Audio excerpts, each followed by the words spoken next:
Bonjour à toutes et à tous. Ce qu'on va corriger aujourd'hui, c'est le sujet sur les suites, l'exercice sur les suites du sujet Nouvelle-Calédonie de novembre 2015. Voilà. Il date un petit peu, mais on a tous les ingrédients pour faire un sujet actuel dans cet exercice. Alors j'ai un petit peu modifié, j'ai mis la partie sur l'algorithmie en fin de sujet. Voilà. Donc ça change un tout petit peu. Si jamais vous avez le sujet de base dans les mains, vous risquez de voir une petite différence là-dessus.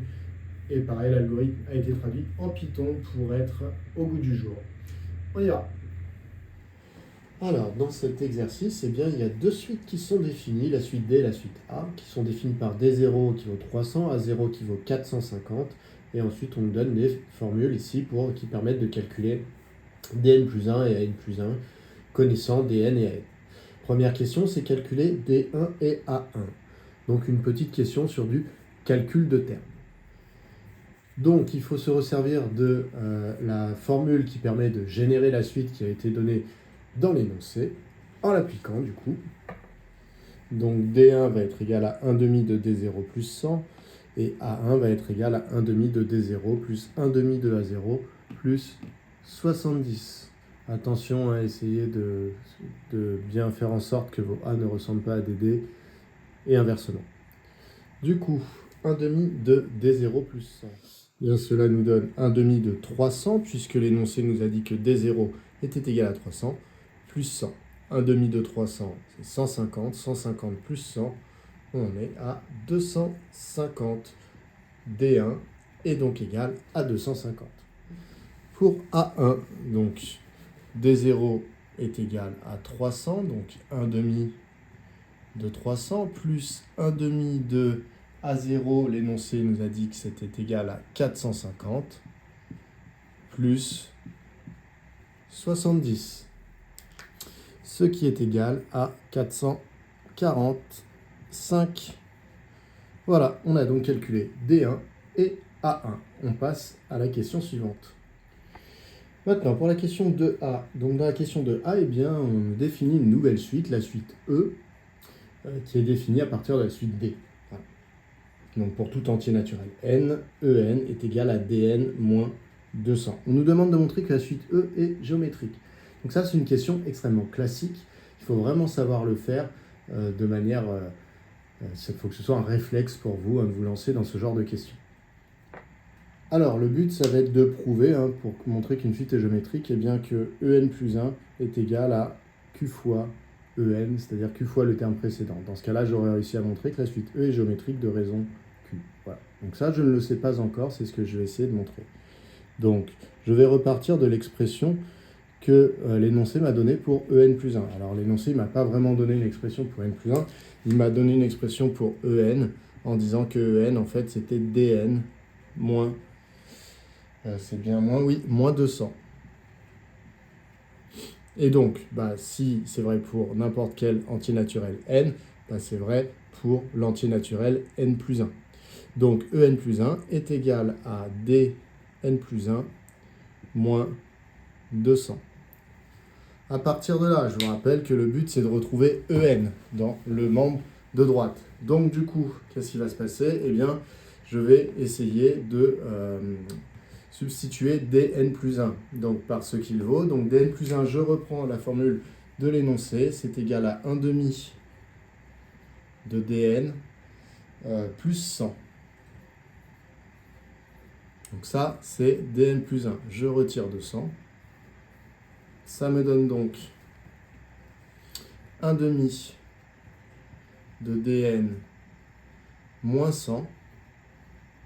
Alors là, le but, c'est de retrouver En. Et donc de retrouver quelque chose de la forme Q fois En. Donc ici, je vais essayer de factoriser par 1 demi. Donc il y a deux méthodes pour faire ça.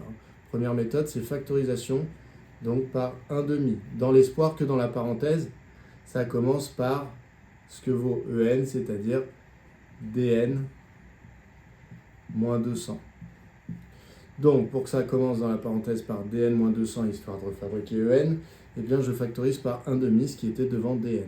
Je me retrouve avec Dn moins 100 divisé par 1/2. Divisé par 1/2 revient à multiplier par 2. Donc en fait, j'obtiens 1/2 de dn moins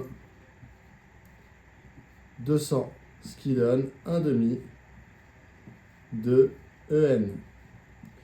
Donc pour tout n appartenant à grand N, en plus 1 est égal à 1/2 de en. Et donc je peux conclure que la suite E est géométrique de raison Q égale 1/2. Alors pour la question 2b, et bien dans la question 2b, c'est une question qui vient très souvent après la question 2a. On nous demande d'en déduire l'expression de dn en fonction de n. Donc en fait, on nous demande la formule explicite pour la suite D. Alors on repart de ce qu'on a fait dans la question 2a, c'est-à-dire on a prouvé que la suite E était géométrique de raison Q égale 1/2. Et donc je vais avoir besoin du premier terme de cette suite pour la question. Donc je vais calculer E0. Et donc je reprends la définition de la suite E, qui était que pour tout n appartenant à grand N, En c'était dn moins 200. Donc E0 c'est d0 moins 200. Mais d0 c'était, d'après l'énoncé, 300. Donc c'est égal à 300 moins 200. C'est-à-dire 100. Alors ensuite, je ressors mon cours de première. Et je dis, comme E est géométrique de raison Q égale 1/2 et de premier terme E0 égale 100, eh bien, je peux directement dire que pour tout n appartenant à grand N, je connais la formule explicite qui est que En est égal à E0 fois Q à la puissance N. Ça, c'est votre cours de première, il faut vraiment connaître par cœur. C'est-à-dire, eh bien, E0, c'est 100, donc ça donne 100 fois Q, c'est 1/2, donc 1/2 à la puissance N. Alors attention, écrit comme ça ne va pas. Volontairement, je l'ai fait parce que c'est une erreur qu'on voit souvent. Tout le 1/2 est à la puissance N. Voilà. Là, ça devient correct. Autre erreur qu'on voit souvent, les élèves qui multiplient 100 avec 1/2, en disant que du coup, ça fait 50 à la puissance N. Pareil, c'est faux. Ici, le 100 n'a pas de puissance N, donc on ne peut pas faire l'opération avec 1/2 à la puissance N. Alors quand on est là, on n'a pas encore répondu à la question. Là, on a exprimé En en fonction de N, mais nous, la question, c'était Dn en fonction de N. Mais on sait que, voilà, traditionnellement, dans ce genre de questions, il faut d'abord passer par la formule explicite de la suite géométrique qu'on a trouvée juste avant. Et après, il faut faire le lien avec la suite D. Donc là, ce qu'on va dire, c'est que, or, pour tout n appartenant à grand N, eh bien, la suite E était définie par En égale dn moins 200. Ça, c'est la définition de la suite E. Et comme En, je sais que ça vaut 100 fois 1/2 puissance n, eh bien, je peux dire que pour tout n appartenant à grand N, eh bien 100 fois 1/2 à la puissance n, c'est égal à dn moins 200. Juste remplacer En par son expression en fonction de n. Et donc je peux isoler dn. Et je vais du coup trouver l'expression de dn en fonction de n. Donc, pour tout n appartenant à grand N, eh bien dn est égal à 100 fois 1/2 puissance n plus 200. Donc 100 fois 1/2 à la puissance n plus 200. Et donc j'ai bien exprimé dn en fonction de n. J'ai répondu à la question 2b. Alors ça nous amène à la question 2c. La question 2c, eh bien on nous demande la suite D est-elle convergente? Et on nous demande éventuellement de justifier. Enfin pas d'éventuellement, mais de justifier. Donc la suite D est-elle convergente? Le premier réflexe que vous devez avoir quand on vous demande si une suite est convergente ou pas, c'est de regarder si vous avez une formule explicite pour la suite, c'est-à-dire si vous pouvez calculer directement la limite. Si c'est le cas, il faut le faire. Si ce n'est pas le cas, on pourra penser à des théorèmes qui donnent l'existence de la limite sans donner sa valeur. Par exemple, tout de suite croissante et majorée converge, tout de suite décroissante et minorée converge. Voilà. Mais ça, ce sont des théorèmes qui ne donnent pas la limite. Donc nous, c'est mieux si jamais on trouve la limite. Donc du coup, on va repartir de la formule explicite qu'on a trouvée dans la question précédente, qui dit que pour tout n appartenant à grand N, eh bien en fait, dn peut être calculé en faisant 100 fois 1 demi à la puissance n plus 200. Là, on a bien une formule explicite puisque dn est exprimé en fonction de n uniquement. Je connais la limite de 1 demi puissance n. Pourquoi? Parce que dans le cours, on m'a appris que, et on l'a démontré, 1 demi étant compris entre moins 1 et 1 strictement, eh bien, on sait que la limite de... mon feutre qui ne marche plus trop. La limite quand n... Je change de feutre. Quand n tend vers plus l'infini de 1 demi à la puissance n, eh bien, c'est égal à 0. Donc, quand vous avez un nombre strictement compris entre moins 1 et 1, la limite de ce nombre à la puissance n est égale à 0. Et si le nombre est plus grand que 1, eh bien, la limite, ce sera plus l'infini. Donc, si je multiplie par 100 1 demi à la puissance n, eh bien, je peux écrire que la limite de 100 fois 1 demi à la puissance n est égale à 0 lorsque n tend vers plus l'infini. Donc ça, c'est par produit. Vous avez une suite qui tend vers 0. Si vous la multipliez par une constante, eh bien, elle tend encore vers 0. Et donc, si je rajoute 200 par somme, eh bien, la limite, quand n tend vers plus l'infini, de 100 fois 1 demi à la puissance n plus 200, eh bien, c'est égal à, comme ça tend vers 0, eh bien, la limite est égale à 200. Donc, finalement, on a que la limite, quand n tend vers plus l'infini de dn, qui est égale à 200. Voilà. Alors ici, si vous voulez rajouter par produit ici et par somme là, vous pouvez tout à fait.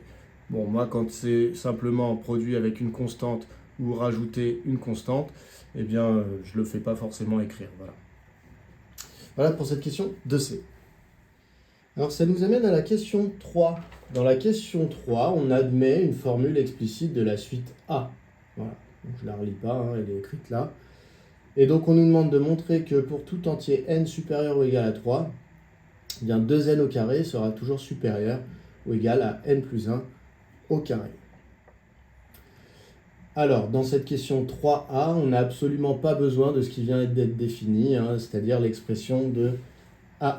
Donc ça peut être un petit peu trompeur. En fait, la question 3a peut être faite complètement en dehors de l'exercice. Elle aurait tout son sens. Voilà. Donc, il n'y a pas besoin d'avoir fait les questions précédentes pour faire la question 3a. Donc, le but, ça va être de réussir à prouver que pour tout n supérieur ou égal à 3, eh bien 2n au carré est supérieur ou égal à n plus 1 au carré. Finalement, le but, ça va être de prouver que les solutions de cette inéquation sont les entiers naturels supérieurs ou égaux à 3. Donc, en fait, on va essayer de résoudre cette inéquation dans l'ensemble des entiers naturels. Alors, pour ce faire, nous, ce qu'on sait bien faire, hein, ça va être une équation du second degré, vous allez voir, il y a du n carré. Nous, ce qu'on sait faire, c'est quand on résout les équations du second degré dans grand R. Donc, ce que je peux peut-être commencer à faire, c'est de résoudre l'inéquation 2x au carré supérieur ou égal à x plus 1 au carré. Et je vais essayer de résoudre ça dans R. Une fois que j'aurai résolu dans R, je me poserai la question, qu'est-ce que ça veut dire dans grand N? Donc là, ça devient un exercice de niveau première de résolution d'une inéquation du second degré. Alors, quand on résout une inéquation du second degré, donc déjà, on commence par essayer de la mettre sous une forme agréable pour nous. Et donc, je vais dire que pour tout x appartenant à R, dire que 2x au carré est supérieur ou égal à x plus 1 au carré, pour l'instant, ça ne convient pas comme ça. Donc moi, j'aimerais bien, avoir 0 dans l'un des deux membres, puisque comme ça me permettra de chercher quand est-ce qu'un polynôme du second degré est soit positif, soit négatif. Du coup, je vais développer ici peut-être l'écriture. Donc ça me donne... Alors je développe l'écriture, mais ce n'est pas la seule manière de faire. Mais voilà, je vais faire celle à laquelle vous pensez en général.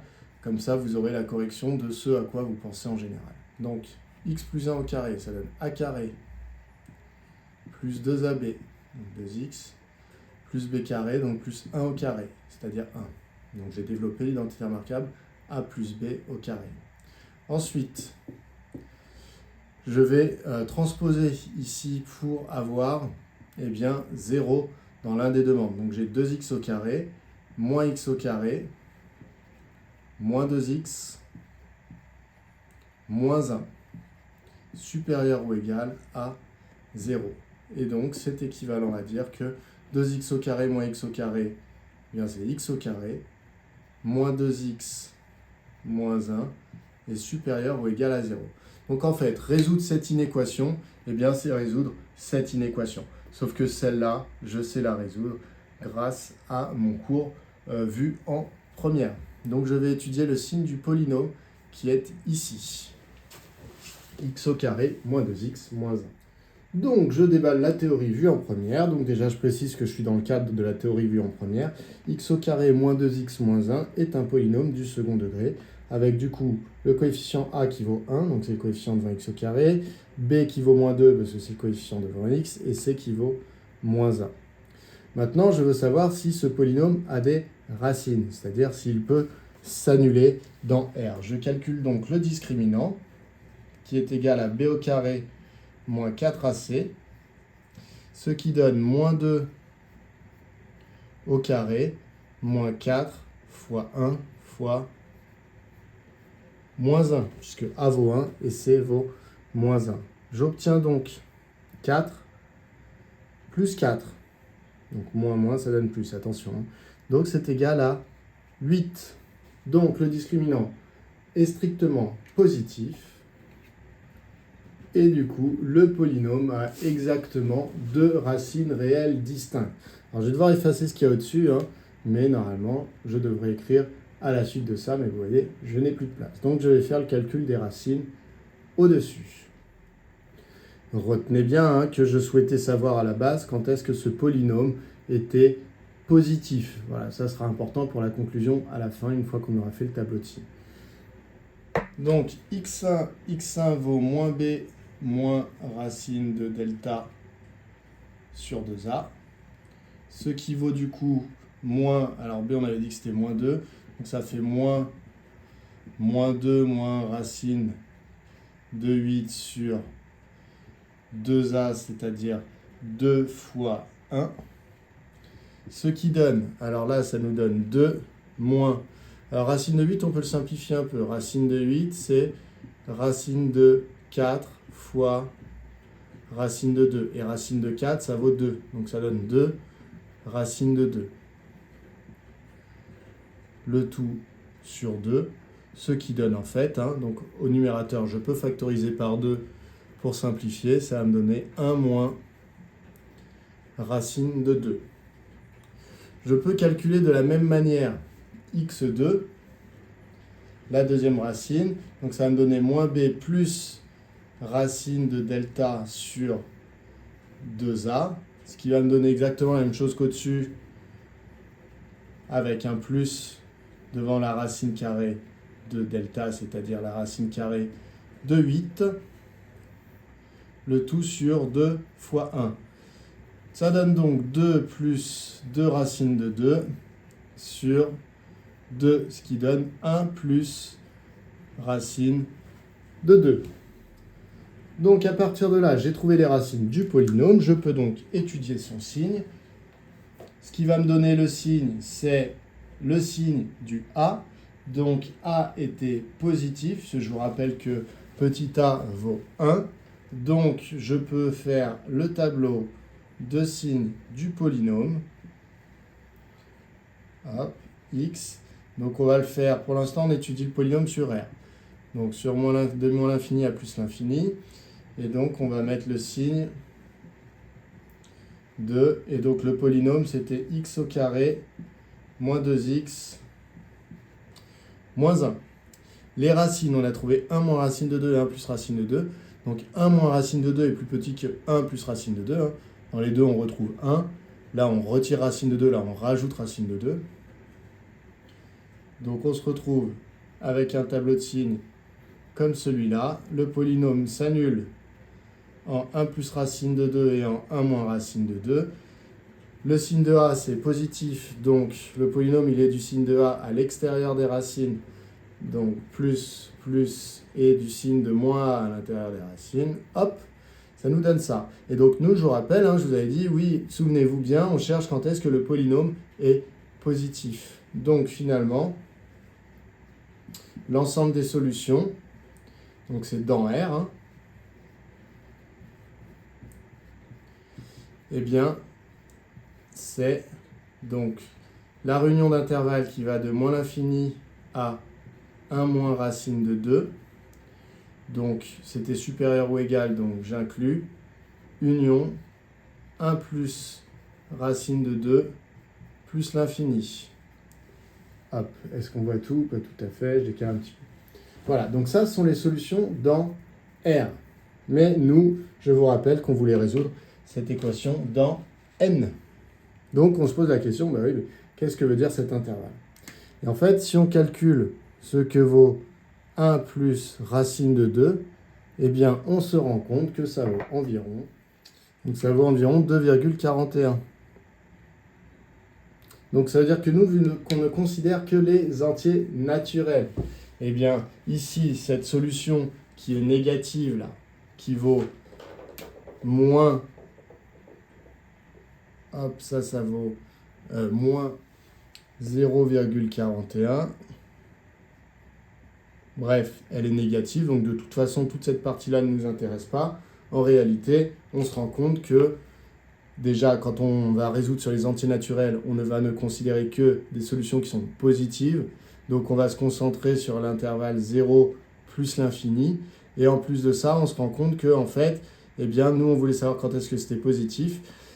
Et donc, du coup, il faut prendre les valeurs qui sont supérieures à 2,41 environ. Mais comme on est sur les entiers naturels, la première valeur, le premier entier naturel qui est supérieur à 2,41, eh bien, c'est 3.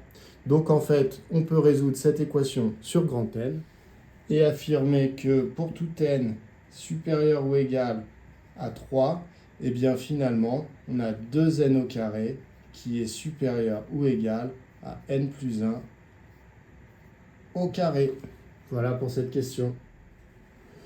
Donc clairement, cette question fait partie des questions qui sont un petit peu difficiles au baccalauréat, tout simplement parce que ce n'est pas des questions classiques. Voilà. C'est pas, donc le niveau n'est pas très élevé sur cette question, mais c'est du fait qu'en en fait, elle est un petit peu originale, on la retrouve assez peu, qui fait que ça peut devenir un peu difficile pour vous. Alors, pour la question 3b, montrer par récurrence que pour tout entier n supérieur ou égal à 4, eh bien, 2 puissance n est supérieur ou égal à n au carré. Donc, je commence par expliquer ce que je vais faire. Je vais montrer par récurrence que Pn, la propriété que j'inscris ici, est vraie pour tout entier n. Alors, attention, dans cet exercice, la récurrence, c'est pour tout n supérieur ou égal à 4. Donc, ça veut dire que quand je vais faire l'initialisation, le tout premier n que je vais considérer, c'est n égale 4. Du coup, initialisation. Hop. Eh bien, je vais chercher à savoir si P4 est vrai. Donc P4, c'est comparer 2 puissance 4 et 4 au carré. Alors 2 puissance 4, donc c'est 2 fois 2, 4, fois 2, 8, fois 2, 16. Donc c'est 16. Et en même temps, 4 au carré, bien 4 au carré, 4 fois 4, 16. Donc finalement, eh bien, j'ai que 2 puissance 4, eh bien, supérieur ou égal à 4 au carré, puisque, en fait, eh bien, c'est même égal à 4 au carré. Donc, ça veut dire que P4, la propriété est vraie. Donc, l'initialisation est terminée et je passe à l'hérédité. Alors, je vais effacer ici pour écrire mon hérédité. Alors, dans l'hérédité, je vais choisir un entier naturel n supérieur ou égal à 4. Donc, soit n appartenant à grand N, tel que n est supérieur ou égal à 4. Je vais supposer que la propriété Pn est vraie pour ce n. Je vais alors montrer que la propriété Pn plus 1 est obligatoirement, elle aussi, vraie. Dans ce cas-là, j'aurais prouvé que la propriété a un caractère héréditaire, puisque si elle est vraie pour un rang n, elle sera automatiquement vraie pour le rang d'après, le rang n plus 1. J'ai donc écrit ici la propriété Pn plus 1. Donc j'ai remplacé dans Pn tous les n par des n plus 1. Donc 2 puissance n devient 2 puissance n plus 1. Et n au carré devient n plus 1 au carré. Voilà, alors je vais partir de l'hypothèse de récurrence, ce que j'ai supposé vrai. Donc 2 puissance n supérieur ou égal à n au carré. Et bien si j'ai ça, alors eh bien, je vais essayer de reconstruire le membre de gauche. Dans le membre de gauche, j'ai 2 puissance n plus 1. Donc je sais que 2 puissance n plus 1, ça c'est une petite habitude à avoir, et bien en fait c'est 2 puissance n qui a été multiplié par 2. En effet, multiplié par 2, ça revient à multiplier puissance 1 par 2 puissance 1. Donc, si je veux reconstruire 2 puissance n plus 1 à partir de 2 puissance n, eh bien je peux multiplier par 2 le membre de gauche. Dans ce cas-là, je vais automatiquement multiplier par 2 le membre de droite. Et comme j'aurais multiplié par un nombre positif, eh bien, je ne changerai pas le sens. Donc, n au carré fois 2. Donc, qu'est-ce qu'on obtient? On obtient 2 puissance n plus 1 supérieur ou égal à 2 n au carré. Mais, qu'est-ce qu'on a vu dans la question d'avant? Dans la question d'avant, on a vu que 2n au carré était supérieur ou égal à n plus 1 au carré lorsque n était supérieur ou égal à 3. Donc, on va dire or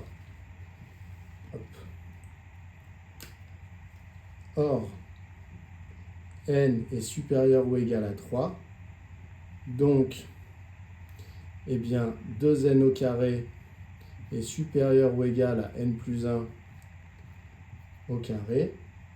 Et donc, eh bien, ici, 2 puissance n plus 1 est supérieur ou égal, donc nous on avait trouvé à 2n au carré, mais 2n au carré est lui-même supérieur ou égal à n plus 1 au carré, donc est supérieur ou égal à n plus 1 au carré. Donc finalement, on a prouvé que la propriété Pn entraînait la propriété Pn plus 1. Si Pn est vrai, alors Pn plus 1 est vrai. Donc conclusion, eh bien conclusion, on peut dire que la propriété est vraie pour tout n supérieur ou égal à 4. Donc, pour tout n supérieur ou égal à 4, eh bien 2 puissance n est supérieur ou égal à n au carré. Alors, la question 3c, on nous dit en déduire que pour tout entier n supérieur ou égal à 4, eh bien on a cet encadrement de 100n fois 1/2 à la puissance n. Alors le mot presque le plus important de cette question, c'est en déduire. C'est-à-dire que pour l'instant, on a fait des choses, dans la question 3a et dans la question 3b, on a démontré des choses qui ne nous ont pas encore servi. Alors la question 3a, je vous rappelle, c'était de démontrer que 2n au carré est supérieur ou égal à n plus 1 au carré. La question 3a nous a servi pour la 3b. Puisque dans l'hérédité, le cœur de l'hérédité, ça se jouait grâce à la question 3a. Donc dans la 3b, on a montré que 2 puissance n était supérieur ou égal à n au carré. Et donc on a déjà utilisé ça pour démontrer ça. Donc il y a de grandes chances pour que ça, on n'ait plus à l'utiliser. Et pour que du coup, quand on nous dit en déduire, ça fasse référence directement à la question 3b. Donc comment de cette chose-là, on pourrait en déduire ce qu'on veut démontrer maintenant, c'est-à-dire que 0 est plus petit que 100n fois 1/2 à la puissance n, qui est lui-même plus petit que 100 sur n. Donc comment faire un lien entre ces deux lignes?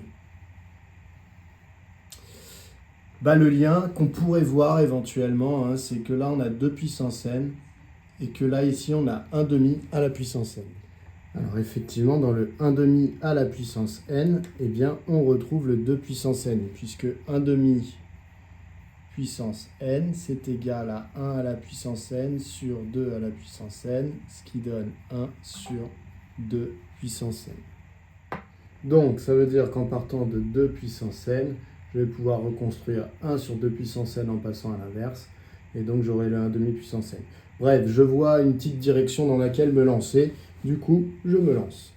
Donc je vais démarrer en disant pour tout n supérieur ou égal à 4. Alors c'est pas gênant hein, d'écrire ça comme ça, même si vous ne reprécisez pas que c'est un entier naturel, ça passe. Hein. On en a suffisamment parlé. Donc pour tout n supérieur ou égal à 4, 2 puissance n est supérieur ou égal à n au carré. Ça on l'a montré dans la question C. Donc ça vous pouvez mettre d'après la question 3b. Voilà. Donc d'après 3b. Donc, eh bien ça veut dire quoi? Ça veut dire que quand on passe à l'inverse, ça va nous donner 1 sur 2 puissance n qui va être inférieur ou égal à 1 sur n au carré, car la fonction inverse, donc x associe 1 sur x, est décroissante. Alors vous pouvez même dire strictement décroissante, et décroissante sur... Et donc là on fait attention, on l'a appliqué sur quoi? Sur des nombres qui étaient supérieurs ou égaux à n au carré. Donc n au carré est un nombre positif, même strictement positif, puisque n est supérieur ou égal à 4. Donc ça veut dire qu'n au carré est supérieur ou égal à 16. Donc on est bien sur des nombres positifs. Donc j'utilise le fait qu'elle est décroissante sur R plus étoile. Ensuite, j'oublie pas où je veux aller à ça. Donc là, je peux dire que 1 sur 2 puissance n, déjà, c'est 1,5 à la puissance n. Bon, mais il va falloir que je multiplie en plus par 100 fois n. Donc finalement, je multiplie par 100 n, donc ça fait 100 fois n, fois, donc ça on a dit que ça faisait 1,5 à la puissance n, inférieur ou égal, je ne change pas le sens, parce que je multiplie par un nombre positif. 100n, c'est positif, puisque n est un entier naturel. Et donc ici, je me retrouve avec 100 fois n fois 1 sur n au carré. Et donc là, c'est bon, on voit se profiler les choses. Là, on a reconstruit ça. 100 fois n multiplié par 1 sur n au carré. Le n qui est là va se simplifier avec 1 des n du dénominateur. Et on va retomber sur ça. On se l'écrit. Donc, eh bien, on n'a que 100n fois 1,5 à la puissance n est inférieur ou égal à 100 sur n. Alors, on n'a pas complètement fini. Maintenant, il va falloir justifier quand même que 100n fois 1,5 à la puissance n est bien positif. Donc, on va dire pour tout n supérieur ou égal à 4, 100n est strictement positif et 1,5 à la puissance n est strictement positif également. Donc, pour tout n supérieur ou égal à 4, on peut donc dire qu'on a 0, 100n fois 1,5 à la puissance n plus petit que 100 sur n. En fait, on avait même mieux que ça, on a même prouvé que ça, c'était strictement positif pour tout n supérieur ou égal à 4. On a donc fini la question 3C. Alors au passage, pour l'instant, on n'a toujours pas vu de lien avec la fameuse formule explicite de la suite A qu'on nous a donnée au début de la question 3. Bon. Mais il reste encore une question 3D. Dans la question 3D, on nous demande d'étudier la convergence de la suite A. Donc, encore une fois, on va essayer de voir si on a une formule explicite pour la suite A. Et la réponse est oui. On sait que pour tout n appartenant à grand N, eh bien AN est égal à 100 n fois 1,5 à la puissance n plus 110 fois 1,5 à la puissance n plus 340. Donc ça, c'est donné dans votre énoncé au début de la question 3. Donc, on va essayer de calculer les limites de cette suite. Alors là, déjà, on se retrouve avec 100n fois 1,5 à la puissance n. Alors ici, on n'a que 1,5 est un nombre entre moins 1 et 1, strictement. Donc, ça veut dire que la limite de 1,5 puissance n, eh bien, c'est 0. Ici, je me retrouve avec 100 fois n. Donc, la limite, quand n tend vers plus infini, c'est plus l'infini. Donc ici, je me retrouve face à une forme indéterminée du type l'infini fois, entre guillemets, 0. Donc, Et bien donc, on ne peut pas conclure comme ça. Et c'est là qu'on se rappelle que ça, on l'a déjà vu quelque part dans l'énoncé, on l'a vu dans la question 3C. Et dans la question 3C, on a réussi à l'encadrer. Donc on va rappeler ça, on va dire d'après 3C, eh bien, pour tout n supérieur ou égaux à 4, eh bien, on n'a que 100 n fois 1 demi à la puissance n est compris entre 0 et 100 sur n. Et donc ça, c'est très pratique parce que, eh bien, autant on ne savait pas calculer la limite de 100 n fois 1 demi à la puissance n, autant c'est calculer la limite de 100 divisé par n. Et quand n tend vers plus l'infini, 100 divisé par n, eh bien, ça tend vers 0. Donc ça veut dire que 100 n fois 1 demi puissance n est coincé entre 0 et une suite qui tend vers 0. Donc d'après le théorème des gendarmes, eh bien, ce petit bout-là va bien tendre vers 0. Donc comment on rédige ça? On va dire la limite. Donc, or, la limite quand n tend vers plus l'infini de 100 sur n est égale à 0. Donc, d'après le théorème des gendarmes, alors vous pouvez repréciser que la limite de 0 c'est 0, mais bon, on peut considérer que c'est trivial. D'après le théorème des gendarmes, on peut en conclure que la limite de 100n fois 1 demi à la puissance n, eh bien, c'est égal à 0 quand n tend vers plus l'infini. Donc là, on a fait ce petit bout-là, qui tend vers 0. Donc maintenant, on va devoir parler de 110 fois 1 demi puissance n, qui tend également vers 0, mais parce que, pour une autre raison, parce que 1 demi est bien compris entre moins 1 et 1, donc 1 demi puissance n va tendre vers 0. Je vais avoir besoin d'un petit peu de place, donc je vais effacer et je vais rédiger pour cette partie-là. Alors là, vous pourriez mettre un point pour indiquer que c'est une première discussion pour arriver à ça, et on va mettre un deuxième point pour étudier la limite de ce qui est là. Alors, pour la limite de ce qui est là, eh bien, on va dire que 1 demi est compris entre moins 1 et 1. On met bien des stricts, faites attention, c'est une erreur qu'on voit souvent. Donc, la limite de 1 demi à la puissance n quand n tend vers plus l'infini, eh bien, c'est 0. Et donc, la limite quand n tend vers plus l'infini de 110 fois 1 demi à la puissance n, eh bien, c'est 0. Et donc, eh bien, donc par somme, eh bien, je peux dire que la limite de an, quand n tend vers plus l'infini, donc là on avait 0, plus 0, plus 340, donc c'est 340. Voilà, alors là j'ai bien dit par somme, parce que j'avais vraiment additionné des limites un peu compliquées. Vous voyez qu'ici j'avais pas dit par produit, parce que j'avais juste multiplié par une constante. Voilà pour la question 3D. On passe à la dernière question sur l'algorithme. Alors cette question sur l'algorithme, je l'ai déplacée dans le sujet de base. Elle était au tout début de l'exercice. Donc ça voulait dire qu'en fait, on avait moins de possibilités quand elle est placée en début d'exercice, cet algorithme, quand il est placé en début d'exercice, parce que tout simplement, on n'a pas encore la formule explicite de AN. Donc c'est vrai que placé en fin d'exercice comme je l'ai fait, on peut un peu contourner une partie de la difficulté en utilisant la formule explicite. Mais bon, c'est pas grave. Ça nous donne quoi? On souhaite écrire une fonction en langage Python qui permet d'afficher en sortie les valeurs de dn et an pour une valeur entière de n saisie par l'utilisateur.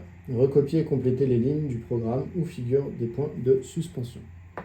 Donc, cet algorithme sert à calculer le terme dn et le terme an. Donc, il faut compléter. Au départ, on donne toujours les valeurs de base de la suite D et de la suite A, donc les premiers termes. D0, on nous disait dans l'énoncé que c'était 300. Et on nous disait que A0, c'était 450. Voilà. Donc, l'ordinateur ne le sait pas encore, mais en fait, dans A, il y a A0, dans D, il y a D0. Ensuite, il va falloir que je calcule dn et an. Donc ça veut dire qu'il va falloir que je calcule les termes de proche en proche. Donc d'abord a1, d1, a2, d2, a3, d3, etc. Donc en fait, il y a un certain nombre de calculs qu'il va falloir que je fasse n fois pour passer de d0 à dn et de a0 à an. Donc ici, je vais demander à ce que le calcul soit fait n fois. Pour calculer a, donc c'est là où je peux faire deux choses différentes. Donc je disais, c'est là où du coup c'est un petit peu piège. C'est que en fait là il y a deux manières de rentrer les formules ici. Donc comme j'ai mis l'algorithme à la fin de l'exercice, vous pouviez remettre les formules explicites. Ce qui retire tout l'intérêt de la boucle.